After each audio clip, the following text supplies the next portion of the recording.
اے پیغمبر میری طرف سے لوگوں کو کہہ دو کہ اے میرے بندو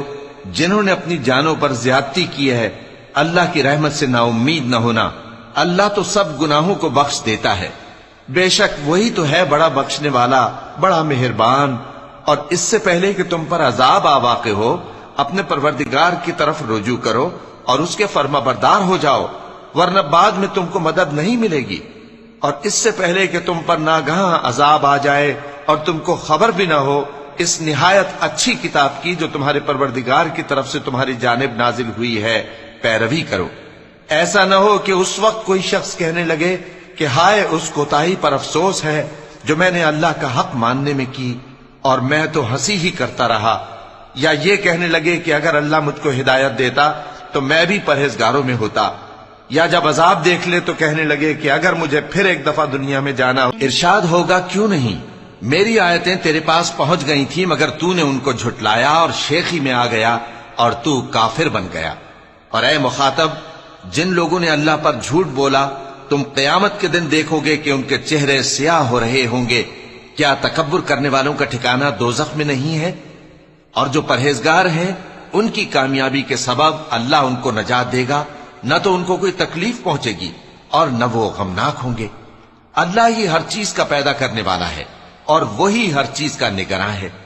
اسی کے پاس آسمانوں اور زمین کی کنجیاں ہیں، اور جنہوں نے اللہ کی آیتوں سے کفر کیا وہی نقصان اٹھانے والے ہیں۔ اور جب سور پھونکا جائے گا تو جو لوگ آسمانوں میں ہیں اور جو زمین میں ہیں سب بے ہوش ہو کر گر پڑیں گے مگر وہ جس کو اللہ چاہے۔ پھر دوسری دفعہ سور پھونکا جائے گا تو فوراً سب کھڑے ہو کر دیکھنے لگیں گے، اور زمین اپنے پروردگار کے نور سے چمک اٹھے گی اور اعمال کی کتاب کھول کر رکھ دی جائے گی، اور پیغمبر اور دوسرے گواہ حاضر کیے جائیں گے اور ان میں انصاف سے فیصلہ کیا جائے گا اور ان کے ساتھ بے انصافی نہیں کی جائے گی۔ اور جس شخص نے جو عمل کیا ہوگا اس کو اس کا پورا پورا بدلہ مل جائے گا، اور جو کچھ یہ کرتے ہیں اس کو سب کی خبر ہے۔ اور کافر گروہ گروہ کر کے جہنم کی طرف ہانکے جائیں گے یہاں تک کہ جب وہ اس کے پاس پہنچ جائیں گے تو اس کے دروازے کھول دیے جائیں گے، اور اس کے داروغہ ان سے کہیں گے کہ کیا تمہارے پاس تمہیں میں سے پیغمبر نہیں آئے تھے جو تم کو تمہارے پروردگار کی آیتیں پڑھ پڑھ کر سناتے اور تمہارے اس دن کے پیش آنے سے تمہیں ڈراتے تھے؟ وہ کہیں گے کیوں نہیں،